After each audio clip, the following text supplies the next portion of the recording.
नमस्कार दोस्तों, मैं सुमन शुक्ला स्वागत करता हूं आपका तक्षशिला ट्यूटोरियल के ऑनलाइन चैनल पर। दोस्तों, जैसा कि हम लोग लेसन पढ़ रहे हैं पी ब्लॉक के तत्व, जिसके आपके पिछले लेक्चर कवर किए जा चुके हैं। सो दोस्तों, आज का हमारा लेक्चर है लेक्चर नंबर 5.14। दोस्तों, लेक्चर नंबर 5.13 तक हमने कवर कर लिया है, जिसमें हमने ये देखा था कि संपर्क विधि के द्वारा सल्फ्यूरिक अम्ल का निर्माण कैसे किया जाएगा।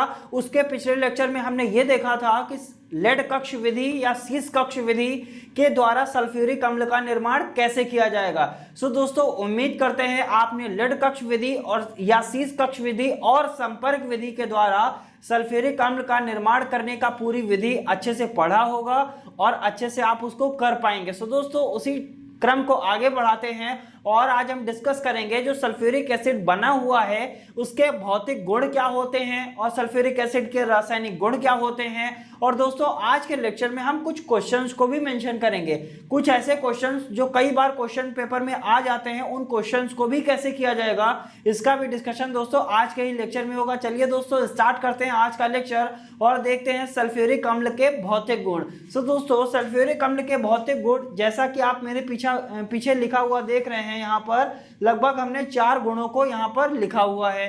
तो दोस्तों, बारी बारी से इन गुणों को पढ़ते हैं और देखते हैं इन गुणों में हमको क्या बताया गया है। तो दोस्तों, यहाँ पर पहला गुण लिखा है, यह रंगहीन होती है। कौन रंगहीन होता है, किसके बारे में हम पढ़ रहे हैं? सो दोस्तों, आंसर क्या होगा? सर, हमने सल्फ्यूरिक अम्ल के बारे में पढ़ा है। सल्फ्यूरिक अम्ल को हमने लेड कक्ष विधि से बनाया, सल्फ्यूरिक अम्ल को हमने किससे बनाया? संपर्क विधि के द्वारा बनाया। तो हमको क्या पता चला, जो सल्फ्यूरिक एसिड होती है वो कैसी होती है? रंगहीन होती है। पहला पॉइंट, ठीक है। नेक्स्ट पॉइंट क्या कह रहा है सर? ये जल में क्या होती है? विलेय होती है। ध्यान रखिएगा, यह जल में क्या होती है? विलेय होती है। विलेय का मतलब ये जल में घोलने पर घुल जाती है। नेक्स्ट पॉइंट क्या है? यह नम वायु में धुआं उत्पन्न करती है। अगर वायु में हल्की सी नमी है तो सल्फ्यूरिक एसिड क्या उत्पन्न करती है? धुआं उत्पन्न करती है। अगला पॉइंट कह रहा है, सांद्र सल्फ्यूरिक अम्ल में लगभग 2% जल की मात्रा क्या होती है? उपस्थित होती है। यानी हम सल्फ्यूरिक एसिड के बारे में पढ़ते हैं तो लैब में हमको सल्फ्यूरिक एसिड जो H2SO4 होता है वो 2 तरीके का होता है। 2 तरीके का मिलता है, या तो कैसा मिलेगा? तनु मिलेगा, या कैसा मिलेगा? सांद्र मिलेगा।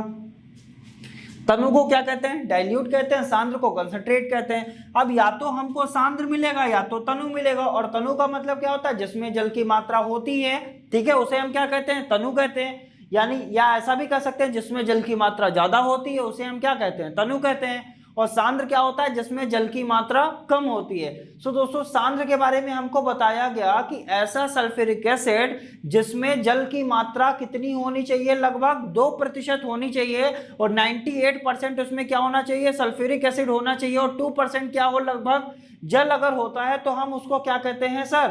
सांद्र सल्फ्यूरिक अम्ल कहते हैं। यानी अगर 2% जल उपस्थित होता है तो उसको हम क्या कहते हैं दोस्तों? सांद्र सल्फ्यूरिक अम्ल कहते हैं। सो दोस्तों, उम्मीद करते हैं सल्फ्यूरिक अम्ल जो हमने बनाना सीखा हुआ था लेड कक्ष विधि या शीश कक्ष विधि के द्वारा, या हम कह सकते हैं सर संपर्क विधि के द्वारा भी हमने क्या किया? सल्फ्यूरिक अम्ल को बनाना सीखा हुआ है। सो दोस्तों, उसका भौतिक गुण क्या होगा ये हमने देख लिया। अब बढ़ते हैं रासायनिक गुणों की तरफ। यानी जो सल्फ्यूरिक एसिड मिला हुआ है उसके एक्चुअल में रासायनिक गुण क्या होते हैं, उसकी केमिकल प्रॉपर्टीज क्या होती हैं। चलिए दोस्तों, बढ़ते हैं सल्फ्यूरिक अम्ल के केमिकल प्रॉपर्टीज की तरफ। सो दोस्तों, बात करते हैं सल्फ्यूरिक अम्ल के रासायनिक गुण क्या होते हैं, इसके बारे में हम देखेंगे। सो दोस्तों, रासायनिक गुण जब हम पढ़ते हैं तो हम क्या करते हैं? जो हमने बनाया है इसका मतलब वो रिएक्शन करेगा और किसी न किसी चीज से रिएक्शन करेगा, और रिएक्शन करके वो देता क्या है, यानी कौन सा उत्पाद बनाता है, हमको इसी के बारे में पढ़ना होता है। सो दोस्तों, हम पहले रिएक्शन की बात करते हैं। चलिए देखते हैं, यहाँ पर हमने क्या लिया? H2SO4 लिया। अगर हम आपसे कहें सर ये H2SO4 अपघटित होकर कौन कौन से आयंस देता है, तो आंसर क्या मिलेगा? या हम क्वेश्चन यहां से कहें कि सल्फ्यूरिक अम्ल को अम्ल क्यों कहा जाता है? ध्यान से सुनिएगा, सल्फ्यूरिक एसिड का जो फॉर्मूला होता है H2SO4 होता है, बिल्कुल ठीक है, लेकिन इसको हम अम्ल क्यों कहते हैं? तो दोस्तों आंसर लोअर क्लासेस में भी आपने पढ़ा होगा कि अम्ल क्या होते हैं, जिसमें H+ आयन होते हैं वो क्या कहलाते हैं, अम्ल कहलाते हैं, और जिसमें OH- आयन्स होते हैं वो क्या कहलाते हैं, क्षार कहलाते हैं। सो दोस्तों अगर H2SO4 को अपघटित किया जाए, यानी इनको अगर आयनों में तोड़ा जाए तो ये कौन कौन से आयन्स देंगे? सो दोस्तों यहां से आयन कौन कौन सा निकल के आएगा, 2 टाइम्स ऑफ H+, यानी H+ आयन देगा। और कितने H+ आयन देगा, हाइड्रोजन यहाँ कितने हैं, 2 ही तो है। जरा देखिए यहाँ पर H+ आयन हमने कितना लिया है, 2 H+ आयन लिया है, और H+ आयन तो दे दिया, बचा क्या आपके पास, सल्फेट आयन बचा। और सल्फेट पे क्या होता है, 2- होता है, सबने पढ़ा होगा, फर्स्ट ईयर में भी पढ़ा होगा, लोअर क्लासेस में भी पढ़ा होगा। जैसे ऑक्सीजन पर क्या होता है, 2- होता है, सल्फेट पर क्या है, 2- है। सो सल्फ्यूरिक एसिड को जब तोड़ा गया तो 2 times of H+ plus SO4 2-। अब बात करते हैं इसको अम्ल क्यों कहा गया सर, क्योंकि जब ये अपघटित होता है तो H+ आयन देता है, H+ आयन देने के कारण इसे हम क्या कहते हैं, अम्ल कहते हैं। पहला रीजन हो गया, ठीक है। अब बढ़ते हैं दूसरी रिएक्शन की तरफ। चलिए हम बात करते हैं, ये रहा आपका H2SO4, इसकी रिएक्शन हम करा दें अगर Mg से, ठीक है, किससे करा दें, Mg, मैग्नीशियम से अगर करा दिया जाए तो आपको मिलेगा क्या? सो दोस्तों सिंपल सी बात है, क्या आपने मैग्नीशियम सल्फेट का नाम सुना है? आंसर क्या होगा, यस बिल्कुल सुना हुआ है। यानी Mg क्या होता है सर, Mg पर अगर ध्यान दीजिए जरा, Mg पर कितने प्लस होते हैं, 2+ होते हैं कि नहीं प्लस होते हैं? सिंपल सी बात है, Mg पर 2+ और सल्फेट पर 2- होते हैं, इसका मतलब ये 2+ इसके 2- को सेटिस्फाई कर जाएंगे। इसका मतलब क्या होगा, ये Mg क्या करेगा, सल्फेट आयन से क्रिया कर लेगा, और जब ये सल्फेट आयन से क्रिया करेगा तो क्या बनाएगा, MgSO4 बनाएगा कि नहीं बनाएगा? सिंपल सी बात है, इसे क्या कहेंगे, मैग्नीशियम सल्फेट कहेंगे। ये अब इसको हटा देते हैं। तो जब इसने मैग्नीशियम सल्फेट बना दिया तो बचा क्या आपके पास, केवल हाइड्रोजन ही तो बचा। इसका मतलब जब सल्फ्यूरिक एसिड हमारा मैग्नीशियम के साथ अभिक्रिया करता है तो क्या बनाएगा, मैग्नीशियम सल्फेट बनाता है, और देता क्या है, हाइड्रोजन देता है कि नहीं देता है? बिल्कुल, यस सर। यहां से ये क्लियर हो गया कि अगर H2SO4 Mg के साथ क्रिया करेगा तो MgSO4 बनाएगा और बाहर क्या निकालेगा, हाइड्रोजन को। चलिए इसी से मिलती जुलती रिएक्शन एक और करते हैं। H2SO4 रहा ये इसकी रिएक्शन हम अगर करवा दे Na से, Na4 क्या होता है, सोडियम।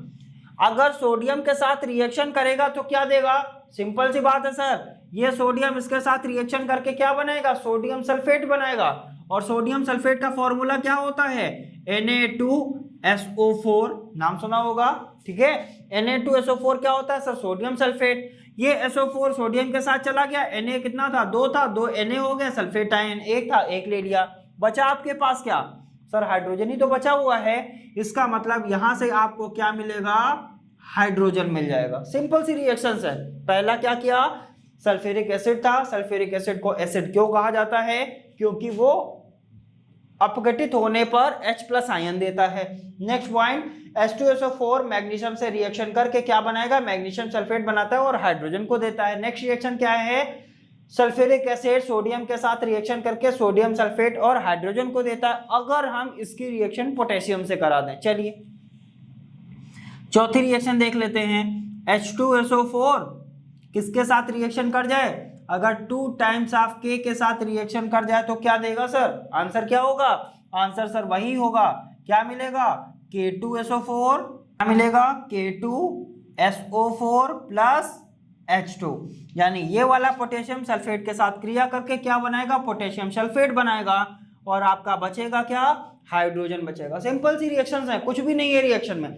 मेन काम कहाँ है, सल्फ्यूरिक एसिड में अगर मेन वर्क देखा जाए तो आपका कहाँ होगा, मेन वर्क है आपका लेड कक्ष या शीश कक्ष विधि के द्वारा जो फिगर बनाया गया है उसको पढ़ना है, उसकी पूरी विधि को तैयार करना है। संपर्क विधि के द्वारा जो सल्फ्यूरिक एसिड बनाया गया है उसका पूरा फिगर क्या होता है, उसको कैसे किया जाएगा, उसकी विधि क्या होगी, उसको पढ़ना है, और उसको हम कैसे अच्छी तरीके से लिख सकते हैं, कैसे हम उनकी सारी रिएक्शंस को दिखा सकते हैं, ये सारा काम वहां पर होना है। बाकी रासायनिक गुण में ज्यादा रिएक्शंस नहीं है, सिंपल सी रिएक्शन से आप इनको भी दिखा सकते हैं। डायरेक्ट क्वेश्चन आता है लेड कक्ष विधि या शीश कक्ष विधि के द्वारा सल्फ्यूरिक अम्ल का निर्माण कीजिए, क्या आएगा, संपर्क विधि के द्वारा सल्फ्यूरिक अम्ल का निर्माण कीजिए। सो दोस्तों दोनों विधियां हमने आपको कवर करा दी हैं। जैसा कि हम कई बार बता चुके हैं, हैबर विधि के द्वारा अमोनिया का बनाना, ओस्टवाल्ड विधि के द्वारा नाइट्रिक अम्ल का बनाना, एक्वारेजिया क्या होता है बहुत इंपॉर्टेंट है, एक्वारेजिया को हम लोग क्या कहते हैं, अम्लराज भी कहते हैं। और दोस्तों हमारा क्या इंपॉर्टेंट है, शीश कक्ष विधि या लेड कक्ष विधि के द्वारा सल्फ्यूरिक अम्ल का निर्माण या संपर्क विधि के द्वारा सल्फ्यूरिक अम्ल का निर्माण। लगभग 4 से 5 पॉइंट ऐसे हैं जो मोस्ट इंपॉर्टेंट पॉइंट है, उन पर आप पकड़ जरूर बनाइएगा, अच्छे से आप उनकी प्रैक्टिस करिए। सो दोस्तों हटाते हैं इसको और बढ़ते हैं अगले टॉपिक की तरफ। जैसा कि हमने दोस्तों लेक्चर के स्टार्टिंग में ही बोला था, इस लेक्चर को जब हम आगे बढ़ाएंगे तो हम आपको कुछ क्वेश्चंस कराएंगे जो क्वेश्चन एग्जाम में आए हुए हैं। आइए दोस्तों देखते हैं ऐसे क्वेश्चंस को कि जो एग्जाम में आए हुए हैं उन क्वेश्चंस को कैसे किया जाएगा। बात करते हैं क्वेश्चंस की। जैसा कि क्वेश्चन आप पीछे लिखा हुआ यहाँ पर देख रहे हैं, लगभग हमने यहाँ पर 2 क्वेश्चंस को मेंशन किया है, इसके अलावा भी क्वेश्चंस हैं उनको भी हम करवाएंगे। चलिए दोस्तों बारी बारी से पहले क्वेश्चन को पढ़ते हैं, फिर इनके आंसर जानने की कोशिश करेंगे। जैसे अब हम बात करते हैं हैलोजन को हैलोजन क्यों कहा जाता है। अभी तक दोस्तों हमने पढ़ा क्या था, पी ब्लॉक एलिमेंट में हमने क्या बताया था, बोरॉन परिवार के तत्व और कार्बन परिवार के तत्व तो आपने फर्स्ट ईयर में पढ़े। बचा क्या आपका, नाइट्रोजन परिवार का तत्व और ऑक्सीजन परिवार का तत्व। नाइट्रोजन परिवार का तत्व आपको हमने कवर करा दिया, ऑक्सीजन परिवार का तत्व भी आपका कवर हो चुका है। अब आपके पास क्या बचा है सर, हैलोजन परिवार के तत्व के बारे में हमको पढ़ना है। अब बात करते हैं सर, अगर क्वेश्चन आ जाता है हैलोजन क्या होते हैं, हैलोजन या हैलोजन को हैलोजन क्यों कहते हैं। ये हैलोजन वो वाला हैलोजन नहीं है जो टेंट हाउस में मिलता है, वो वाला हैलोजन नहीं है, उसको भी क्या कहते हैं, हैलोजन कहते हैं। बहुत बच्चे कंफ्यूज हो जाते हैं, सर ये क्या वो वाला हैलोजन है, ऐसा नहीं है, ये हैलोजन दूसरा है। इसको हैलोजन क्यों कहा जाता है और हैलोजन में कौन कौन से ऐसे तत्व होते हैं जिन्हें हम हैलोजन कहते हैं। क्या हैलोजन में कोई ऐसा भी तत्व है जिसको रेडियो एक्टिव कहा जाता है, तो दोस्तों उसको भी जानेंगे। तो दोस्तों क्वेश्चन क्या दिया है, हैलोजन को हैलोजन क्यों कहा जाता है। तो दोस्तों पहला आंसर क्या लिखा हुआ है, हैलोजन को आखिरकार हैलोजन क्यों कहते हैं, इसका आंसर क्या है, लिखा है हैलोजन को हैलोजन इसलिए कहा जाता है, क्यों कहा जाता है, क्योंकि यह तत्व समुद्र के जल से प्राप्त होते हैं। यानी इन तत्वों को हैलोजन क्यों कहा जाता है, क्योंकि ये जो तत्व होते हैं ये कहां से प्राप्त होते हैं, ये तत्व समुद्र के जल से प्राप्त होते हैं, पहला पॉइंट, ठीक है। तथा हैलोजन जो होता है वो है क्या, एक ग्रीक भाषा का क्या है, शब्द है। ग्रीक एक भाषा होती है, इसका एक शब्द होता है, शब्द क्या है, हैलोजन। हैलोजन जो होता है, अब बात करते हैं सर ये जो ग्रीक भाषा का शब्द है इसका भी कोई अर्थ होता होगा, तो जिसका अर्थ क्या है, जिसका अर्थ होता है जल। यानी ग्रीक भाषा का शब्द एक होता है, वो क्या है, हैलोजन। इसका मतलब ग्रीक भाषा के अनुसार हैलोजन का जो शाब्दिक अर्थ होता है वो क्या होता है, शाब्दिक अर्थ उसका होता है समुद्र जल या समुद्री जल। क्योंकि हैलोजन जो होते हैं वो हमारे कहाँ पाए जाते हैं, समुद्र में पाए जाते हैं, या समुद्र में, समुद्र के पानी पाए जाते हैं या समुद्र के जल में पाए जाते हैं, आप कैसा भी बोल सकते हैं। समुद्र के जल में पाए जाने के कारण ही इन तत्वों को हम क्या कहते हैं, हैलोजन कहते हैं। सो दोस्तों आंसर आपको बिल्कुल क्लियर होगा। हैलोजन में कौन कौन से तत्व आते हैं दोस्तों, हम क्या करवाते थे, FCl, Br, I और At, ठीक है, फ्लोरीन, क्लोरीन, ब्रोमीन, आयोडीन और एस्टेटिन। ध्यान रखिएगा सर, एस्टेटिन कभी भी हैलोजन नहीं होता, एस्टेटिन एक रेडियो एक्टिव एलिमेंट है। अब बात करते हैं सर हैलोजन हमारे हैं कौन कौन से, यही तत्व हैं 1 2 3 4, यानी 4 तत्व हमारे होते हैं, वो क्या होते हैं, हैलोजन। यानी फ्लोरीन, क्लोरीन, ब्रोमीन और आयोडीन, ये सारे तत्व हमारे क्या हैं, हैलोजन है। क्यों हैलोजन है, क्योंकि ये समुद्र के जल से प्राप्त होते हैं, समुद्र के जल से प्राप्त होने के कारण इन्हें क्या कहा जाता है, हैलोजन कहा जाता है। सर हैलोजन एक ग्रीक भाषा का शब्द होता है जिसका शाब्दिक अर्थ होता है समुद्री जल। अतः इन तत्वों के समुद्र में पाए जाने के कारण ही इन तत्वों को हैलोजन कहा जाता है। अब दोस्तों जिस तरीके से मैंने अभी ओरली बताया है या मौखिक रूप से बताया है, इस तरीके से आप चीजों को एक्सप्लेन कर सकते हैं। यहाँ पर तो हमने दो लाइन में आपको क्लियर कर दिया कि आखिरकार हैलोजन क्या है। अगर आपको इसको थोड़ा सा एक्सपेंड करना हो या बढ़ाना हो तो आप आसानी से इस चीज को बढ़ा सकते हो। सो दोस्तों उम्मीद करते हैं हैलोजन क्या होते हैं या हैलोजन को हैलोजन क्यों कहा जाता है अब आप कंफ्यूज नहीं होंगे। सर ये टेंट हाउस वाला हैलोजन नहीं है, बल्कि समुद्र के जल में पाए जाने के कारण इसे क्या कहा जाता है, हैलोजन कहा जाता है। सो दोस्तों उम्मीद करते हैं हैलोजन को हैलोजन क्यों कहा जाता है आपको अच्छे से समझ में आ गया होगा। और हैलोजन में कौन कौन से तत्व आते हैं, फ्लोरीन, क्लोरीन, ब्रोमीन और आयोडीन, ये जो तत्व होते हैं यानी ये जो 4 तत्व हैं यही क्या कहलाते हैं, आपके हैलोजन्स कहलाते हैं। अब दोस्तों बढ़ते हैं आगे की तरफ और देखते हैं छोटा सा और क्वेश्चन।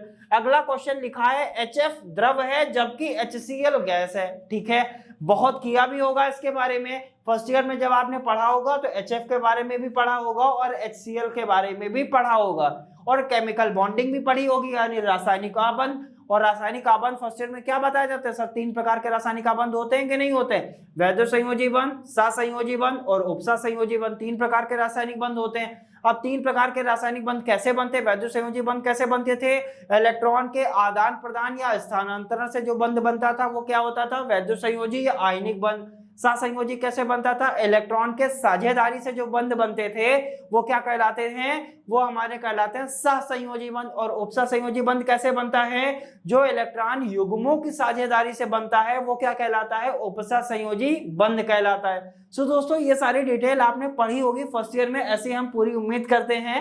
अब बढ़ते हैं आगे की तरफ। लिखा है HF यानी हाइड्रोजन फ्लोराइड जो होता है वो क्या होता है, द्रव होता है, जबकि HCl यानी हाइड्रोक्लोरिक जो एसिड होती है वो क्या होती है, गैस होती है। क्यों, इसका रीजन पूछा है, why HF is liquid while HCl is gas, ये आपको पता करना है। HF जो है वो लिक्विड क्यों है और HCl जो है वो गैस क्यों है। सो दोस्तों कॉन्सेप्ट वही लगना है जो अभी हमने बताया रासायनिक आबंध का, यानी केमिकल बॉन्ड के अकॉर्डिंग HF द्रव होता है और केमिकल बॉन्ड के अकॉर्डिंग क्या होता है, HCl गैस होता है। अब कौन सा केमिकल बॉन्ड इसमें बनता है, सो दोस्तों आंसर क्या है, लिखा है HF द्रव होता है। क्यों, क्योंकि इनके मध्य हाइड्रोजन बंध बनता है। कौन सा बंध बनता है इनके मध्य, हाइड्रोजन बंध बनता है। और दोस्तों हाइड्रोजन बंध पर तब तक आप देखिएगा, इसको रिसर्च करिए कि हाइड्रोजन बंध क्या होते हैं, कैसे बनते हैं, इसको हम आगे के लेक्चर्स में एक्सप्लेन करेंगे। सो दोस्तों जो HF होता है वो क्या होता है, द्रव होता है। क्यों द्रव होता है, क्योंकि HF के मध्य कौन सा बंध बनता है, हाइड्रोजन बंध बनता है। नाम ध्यान रखेंगे, हाइड्रोजन बंध बनने के कारण ही HF क्या होता है, द्रव होता है। अब बात करते हैं HCl में, तो दोस्तों लिखा हुआ है परंतु HCl क्या होती है, गैस होती है। क्यों, क्योंकि इनके मध्य सहसंयोजी बंध बनता है। और सहसंयोजी बंध के बारे में हमने अभी आपको बताया, सहसंयोजी बंध क्या होते हैं, जब इलेक्ट्रॉन की साझेदारी होती है तो जो बंध बनता है वो क्या कहलाता है, सहसंयोजी बंध कहलाता है। सो HCl के मध्य में क्या बनता है सर, सहसंयोजी बंध बनता है, इसलिए HCl क्या होती है, गैस होती है। बल्कि HF क्या होता है, लिक्विड होता है। क्यों होता है, क्योंकि इसके मध्य कौन सा बंध बनता है, दोस्तों आंसर क्या होगा सर, इसके मध्य जो बंध बनता है वो क्या होता है, हमारा हाइड्रोजन बंध होता है। सो दोस्तों उम्मीद करते हैं ये दोनों क्वेश्चंस आपको अच्छी तरीके से समझ में आए होंगे। बढ़ते हैं अगले क्वेश्चंस की तरफ। तो बात करते हैं अगले क्वेश्चंस की तरफ। अगला क्वेश्चन लिखा है हैलोजन रंगीन होते हैं क्यों, इसका रीजन हमको पता करना है कि आखिरकार हैलोजन क्यों होते हैं। ये तो रीजन हमने पता कर लिया। एक और रीजन होता है कि हैलोजन जो होते हैं यानी FCl Bri जो होते हैं वो क्या होते हैं, रंगीन होते हैं। क्यों रंगीन होते हैं, लिखा है क्योंकि इन तत्वों में इलेक्ट्रॉन के उत्सर्जन के फलस्वरूप, यानी इन तत्वों में क्या होता है, इलेक्ट्रॉन का उत्सर्जन होता है। उत्सर्जन के फलस्वरूप होता क्या है सर, ऊर्जा मुक्त होती है। इसमें होता क्या है, हैलोजन क्यों रंगीन होते हैं, क्योंकि इनमें इलेक्ट्रॉन का उत्सर्जन होता है। उत्सर्जन के कारण क्या होता है, यहाँ पर ऊर्जा मुक्त होती है। जब भी ऊर्जा मुक्त होती है जिसके कारण यह क्या करते हैं, चमक उत्पन्न करते हैं। क्या उत्पन्न करते हैं, चमक उत्पन्न करते हैं। और वो चमक क्या होती है, रंगीन होती है। इसीलिए रीजन क्या है, हैलोजन को क्या कहा जाता है, रंगीन कहा जाता है। इसीलिए हैलोजन्स क्या होते हैं, आपके रंगीन होते हैं। सो दोस्तों बढ़ते हैं अगले क्वेश्चन की तरफ। हैलोजन की ऑक्सीकरण क्षमता व अपचायक क्षमता पर प्रकाश डालिए। यानी प्रकाश किस पर डाला है, हैलोजन की क्या होती है, ऑक्सीकरण क्षमता व अपचायक क्षमता। बात करते हैं ऑक्सीकरण क्षमता व अपचायक क्षमता क्या होगी। सिंपल सी बात है, हमने कई बार आपको बताया है, किसी वर्ग में अगर आप ऊपर से नीचे आ रहे हैं, फर्स्ट ईयर में भी आपने पढ़ा होगा, अगर किसी वर्ग में आप ऊपर से नीचे आते हैं तो ऑक्सीकरण क्षमता क्या होती है, घटती है। ध्यान रखिएगा, ऑक्सीकरण क्षमता वर्ग में ऊपर से नीचे आने पर घटती है। जब वर्ग में ऊपर से नीचे आते हैं तो ऑक्सीकरण क्षमता क्या हो जाती है, घटती है। और फ्लोरीन, क्लोरीन, ब्रोमीन और आयोडीन ये सब क्या होते हैं, ये सब हमारे वर्ग में ही तो व्यवस्थित है। इसका मतलब अगर हम ऊपर से नीचे की तरफ जाएंगे तो इसकी ऑक्सीकरण क्षमता पर क्या प्रभाव पड़ेगा, घटेगा। अब हम बात करते हैं, सर आपने फर्स्ट ईयर में पढ़ा होगा, एक होता है ऑक्सीकरण, एक होता है अपचयन। नाम सबने सुना होगा, रेडॉक्स अभिक्रियाएं वगैरह पढ़ी होंगी, तो वहां पर क्या पढ़ाया गया होगा सर, ऑक्सीकरण और अपचयन। ठीक है, अब ऑक्सीकरण किसको कहते हैं, अगर इलेक्ट्रॉन क्या हो, ग्रहण हो। अगर इलेक्ट्रॉन क्या हो रहा है, ग्रहण हो रहा है, तो आप क्या कहेंगे, यहां पर क्या हो रहा है, ऑक्सीकरण होता है। ऑक्सीकरण का मतलब होता है इलेक्ट्रॉन का ग्रहण करना। और हैलोजन होते क्या हैं, जैसे हैलोजन की बात करें, फ्लोरीन का परमाणु क्रमांक 9 होता है, यानी 2,7, एक इलेक्ट्रॉन इसके पास कम है कि नहीं है, इसका मतलब ये एक इलेक्ट्रॉन को ग्रहण करेगा।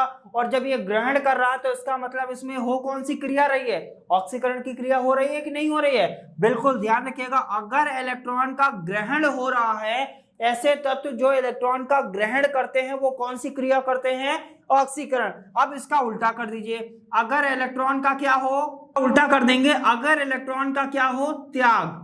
अगर कोई तत्व ऐसा है जो इलेक्ट्रॉन का क्या करता है, त्याग करता है, यानी उस इलेक्ट्रॉन को दे देता है, तो वहां पर कौन सी क्रिया होगी, अपचयन की क्रिया होगी। ध्यान रखिएगा, अगर इलेक्ट्रॉन ग्रहण होता है तो ऑक्सीकरण, अगर इलेक्ट्रॉन त्याग किया जाता है तो अपचयन। और जिसका ऑक्सीकरण होता है वो कहलाता क्या है, नाम ध्यान रखिएगा, जिसका ऑक्सीकरण होता है वो क्या कहलाता है, अपचायक कहलाता है। और जिसका अपचयन होता है वो क्या कहलाता है, ऑक्सीकारक। तो ये सारी चीजें आपने फर्स्ट ईयर में पढ़ी होंगी, फिर भी आप रिकॉल कर लीजिए। ऑक्सीकरण का मतलब क्या होता है, इलेक्ट्रॉन का ग्रहण करना। अगर इलेक्ट्रॉन ग्रहण कर रहा है, ऐसा तत्व जो इलेक्ट्रॉन ग्रहण कर रहा है वो कहलाएगा क्या, वो क्रिया तो कहलाएगी ऑक्सीकरण, लेकिन वो तत्व क्या कहलाएगा, वो तत्व कहलाएगा अपचायक। इसको गलत लिख दिया है हमने, अपाचायक लिख दिया था। ठीक है, ये क्या कहलाएगा, अपचायक कहलाएगा, अपचायक। अब सही लिखा हुआ है। ऐसा तत्व जो इलेक्ट्रॉन का ग्रहण करता है उस क्रिया को क्या कहते हैं, ऑक्सीकरण। और वह तत्व जो ये क्रिया कर रहा है उस तत्व को हम क्या कहेंगे, अपचायक कहेंगे। अब ऐसा तत्व जो इलेक्ट्रॉन का क्या करे, त्याग करे, अगर इलेक्ट्रॉन का त्याग कर रहा है तो वो क्रिया क्या कहलाएगी, अपचयन कहलाएगी।